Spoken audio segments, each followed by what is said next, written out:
मोअज़्ज़ज़ नाज़रीन अस्सलामु अलैकुम।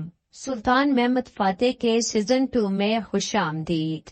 सीजन की शुरुआत से पहले हमें कुस्तुनतुनिया का तबाहशुदा मंजर दिखाया जाता है और ऐसा नजर आता है जैसे एक खौफनाक जंग हुई हो। कुस्तुनतुनिया की नाकाबिले तस्खीर कहलाई जाने वाली दीवारें टूट फूट कर शिकार होती हैं।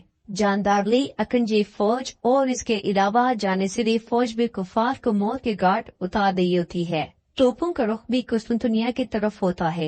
एक तवील जंग के बाद कुस्तुनतुनिया में सन्नाटा छा जाता है। खौफ के मारे घोड़े भाग पड़ते हैं। साथ ही में हमें एक ऐसा मंजर दिखाया जाता है जिसमें कुस्तांतिनोस कुस्तुनतुनिया से बाहर जा रहा होता है। तुर्क झंडे लहरा रहे होते हैं और शहर बाज़ंतीनी सिपाहियों की लाशों से भरा पड़ा होता है। मुसलमान फतह के बाद अल्लाह का शुक्र अदा कर रहे होते हैं, जबकि यहूदी अपनी जान बचाने की दुआएं मांग रहे होते हैं। तमाम लश्कर की मौजूदगी में सुल्तान महमद फातेह कुस्तुनतुनिया में दाखिल होते हैं। सुल्तान को देखते साथ ही सिपाही अल्लाह अकबर का फतह शिगाफ नारा बुलंद करता है तो सुल्तान का पूरा लश्कर अल्लाह अकबर की सदाएं बुलंद करता है। फिर सुल्तान अगले पल अपनी उंगली का रुख कुस्तुनतुनिया की तरफ मोड़ देते हैं और इसके साथ ही किस्त का बाकायदा आगाज होता है। अभी जो कुछ हमने देखा इसकी तफसीली जंग हमें बाद में दिखाई जाएगी जब कुस्तुनतुनिया फतह होगा। ये मनाजिर काफी शानदार हैं। हमें आगे जाकर इसका यकीनन इंतजार होगा।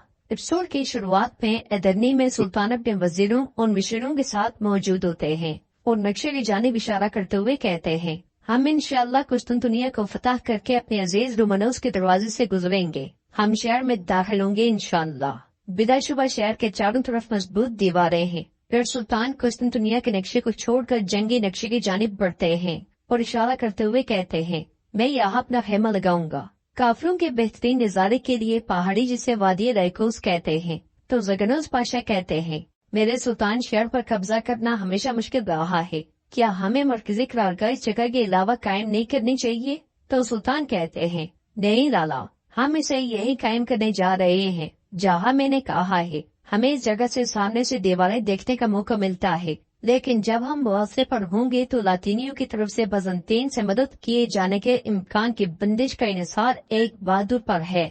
हमारी बैरिया के सरबराह सुलेमान पाशा, उन्हें बल्दई के नाम से भी जाना जाता है। यह सुनकर जानदारली कहता है, सुल्तान बल्दई सुलेमान पाशा की ज़ाहिरी अहमियत को हम जानते हैं। कल वो आपके बुराई बगैर आपके सामने पेश होना चाहते हैं और उनके पास जो मालूमात है वो रिजू के बारे में है। तो सुल्तान पूछते हैं, सुलेमान पाशा के रिजू के साथ क्या ताल्लुक है? जवाब में जानदारली कहता है, आपके वालिद मरहूम सुल्तान मुराद खान तख्त नशीन हुए तो ये बाहर निकला और सुबह गर्भ में चला गया। साथ साथ में हमें सुलेमान और रिजू के बचपन के मनाजिर भी दिखाए जाते हैं। जानिसरी फौज में शमूलियत के लिए उनके कद नापे जा रहे होते हैं। जानदारली अपनी बात को आगे बढ़ाते हुए कहता है, वो जानिसरी में भर्ती का वक्त था और उस वक्त जानिसरी के सरबराह शाहीन आगा थे, एक नामवर उस्ताद। उस नामवर उस्ताद ने मफ्तूहा इलाकों में तवील तहकीकात की और खास तौर पर बल्गारिया के सूबे पर छाबू में से उसने एक लातीनी बच्चे को भर्ती किया जो उस इलाके में रहता था। जिस्मानी तौर पर मुकम्मल सेहतियाब पाए जाने के बाद वो बच्चा यानी कि सुलेमान आगे बढ़ जाता है और दूसरा बच्चा जो सुलेमान के साथ था उसे रोक लिया जाता है, जो पीछे से मुसलसल 0-0 पुकार रहा होता है, यानी कि जानिसरी फौज में वो मुंतखब नहीं हो पाता। इस मंजर के साथ साथ जानदारली अपनी बात को आगे बढ़ाते हुए कहता है, 0 नामी वो बच्चा जानिसरी फौज में शामिल हो गया। हाजी बख्ताश के रवायात के मुताबिक उसने इस्लाम कबूल कर लिया और तुर्क बनने के बाद नालेहान जहाँ मेरे अजदाद की पैदाइश हुई वहाँ आबाद हो गया। उसका नाम मैंने रखा।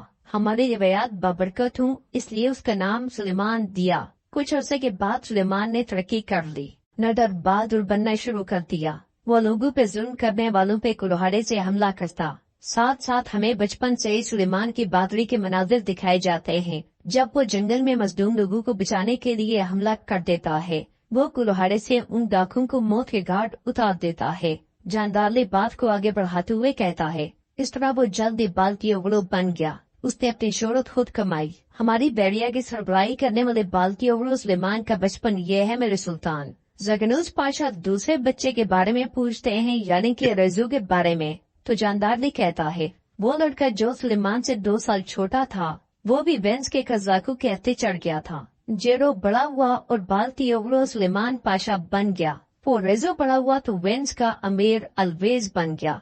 जानदार लिखी उनके बारे में बचपन से लेकर जवानी तक की कहानियां सुनते सुनते सुल्तान उकता जाते हैं और कहते हैं, जानदार मुद्दे पे आओ, अंजाम पे आओ, अब कौन क्या है और कहाँ पे है ये बताओ।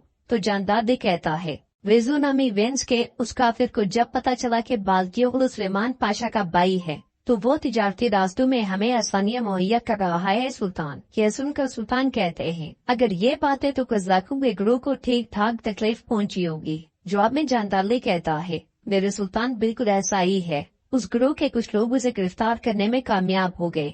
यह सुनते साथ ही सब परेशान हो जाते हैं। तो जानदार कहता है, परेशान न हो, मैंने सुलेमान ओगलू को उसके भाई रेजू के ठिकाने के बारे में मालूमात भेजी है, मगर वो ये नहीं जानता कि खबर पहुंचाने वाला मैं हूँ। सुलेमान पाशा ने फौरी पेशकदमी की है। वो एक रात बिस्मिल्लाह पढ़कर अपने जांबाजों के साथ कज़ाकों का पीछा करने में लग गया और उनके ठिकाने में जा घुसा। इसके साथ ही हमें वो मंजर दिखाया जाता है जब रात के वक्त सुलेमान ने अपने साथियों के साथ कज़ाकों के जहाज पर हमला कर दिया था और खामोशी के साथ उन्हें मौत के घाट उतारते ही चला गया था। जानदार मजीद कहता है, वो डाकुओं के लिए मौत का फरमान बन गया और सबको मारने के बाद वो अपने भाई की तलाश में लग गया और आखिरकार वो जहाज के तहखाने में अपने भाई को तलाश करने में कामयाब हो गया। उसका भाई काफी तकलीफ में था और सुलेमान को देखकर उसने तकलीफ में कराहते हुए कहा था, मैं उम्मीद खोने के दाने पर था भाई, मगर आखिरकार आप आ पहुँचे। तो सुलेमान ने कहा था, मैंने देर कर दी भाई, लेकिन मैं तुम्हें अकेला नहीं छोड़ूंगा। ये कहते साथ वो अपने भाई को उठाकर ऊपर आता है जहाँ पे सुलेमान के साथियों ने एक डाकू को पकड़ा होता है। वो डाकू सुलेमान से इल्तिजा करता है, मगर सुलेमान रिजो को देखते साथ ही उसे मौत के घाट उतार देता है।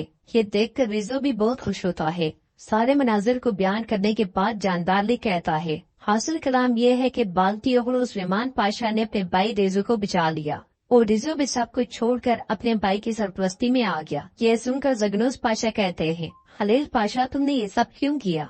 तो जानदार कहता है, क्योंकि होशियार होने की वजह से ज़ेरे ज़मीन नजर न आने वाली चीजों को सिर्फ मायती एतबार से ही देखा जा सकता है। जगनोस पाशा जब से हमारे मुआवजे के इक़दाम शुरू हुए हैं, कुस्तांतिनोस के जानता था कि उसके पास अनाज का कहत है और इसलिए वो रिज़्क़ को कायल करने के लिए तवील अरसे से मेहनत कर रहा है। यह सुनकर सुल्तान कहते हैं, तो तुमने उसे रोकने के लिए रिज़्क़ के लिए एक खेल तरतीब दिया? हाँ। तो जानदार कहता है, सिर्फ लिखावट बनना चाहता तो रिज़्क़ को मार डालता, मैंने उसे इस्तेमाल किया। अब अगर रेजू का अनाज बारूद निकले तो, और अगर वो धमाका खेज मवाद शहर की दीवारों को चीर दे तो। ये कहते साथ ही जानदार मुस्कुरा देता है और उसका मंसूबा सुनते सुनते सुल्तान भी हड़बड़ा जाते हैं। वो उससे पूछते हैं, क्या इसका कोई दूसरा रास्ता नहीं है जानदार? तुमने सुलेमान पाशा को अलील ऐलान धोखा दिया, रेजू को राजी करने के लिए इतनी चालों की क्या जरूरत थी? जवाबन जानदार कहता है, ये जंग एक चाल और सब्र का नाम है जो हमने बेअजीम अस्ताफ से सीखा है और मेरे सुल्तान में जानता हूँ कि आपने इस फतह में मेरे साथ आने के लिए बहुत सी चीजों को नजरअंदाज किया है और मैं जिस भी जंग में कूदा हूँ उसे ना हारने वाला जानदार हूँ। मेरे जंगी उसूल यही है। अगर आप चाहें तो सुलेमान पाशा को मुकम्मल सच्चाई बता सकते हैं। फैसला आपका है सुल्तान। यह सुनते साथ ही सुल्तान सोच में पड़ जाते हैं। नाज़रीन, इसके बाद हम देखते हैं कि कुस्तुनतुनिया में अनाज का कहत होता है और बजंदनी फौजी आम लोगों से अनाज छीन रहे होते हैं।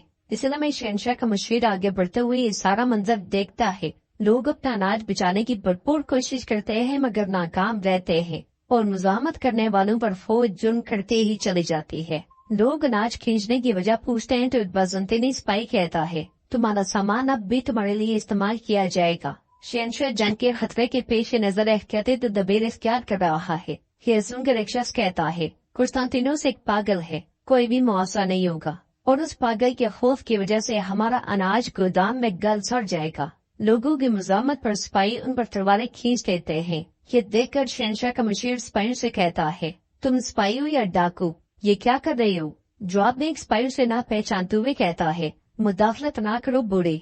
यह सुनकर कमांडर कहता है, मुंह बंद करो सरसाम सिपाही। ये प्लेटानो शहनशाह का उस्ताद है। वो मजीद कुछ कहने ही लगता है कि प्लेटानो वसूल से कहता है, बस अपने लोगों के खिलाफ खड़ी होने वाली रियासत को तारीफ ने कभी लिखा है न लिखेगी। इन्हें इनका सामान वापस दो।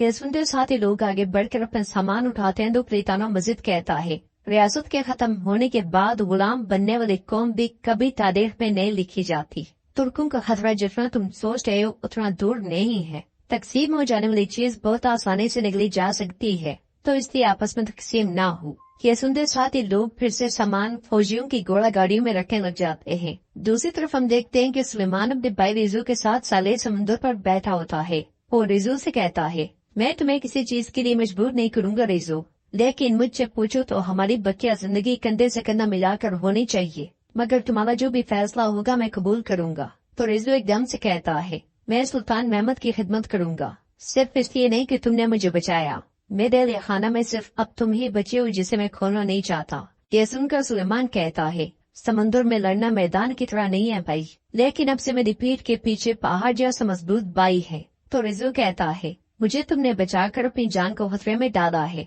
सुल्तान शायद इस वजह से तुमसे नाराज होंगे। जवाबन सुलेमान कहता है, हमारे सुल्तान के साथ हमारा खूनी रिश्ता है, वो रिश्ता भी जानते हैं और कानून भी। अगर मैं ना भी रहा तो तुम उनकी खिदमत करोगे। यह सुनकर रिजू कहता है, तो चलिए फिर सुल्तान मोहतरम को इंतजार नहीं करवाते। ये कहते और सुनते साथ ही वो दोनों रवाना हो जाते हैं। तो नाज़रीन, इसके साथ ये एपिसोड भी इख्तिताम पजीर होती है। अगर आपको वीडियो पसंद आए तो वीडियो को लाइक करें, चैनल को सब्सक्राइब करें और बेल आइकन को लाजमी से प्रेस कर दें। इंशाल्लाह मिलते हैं नेक्स्ट वीडियो में। तब तक के लिए रखें अपना और अपनों का बहुत ज्यादा ख्याल।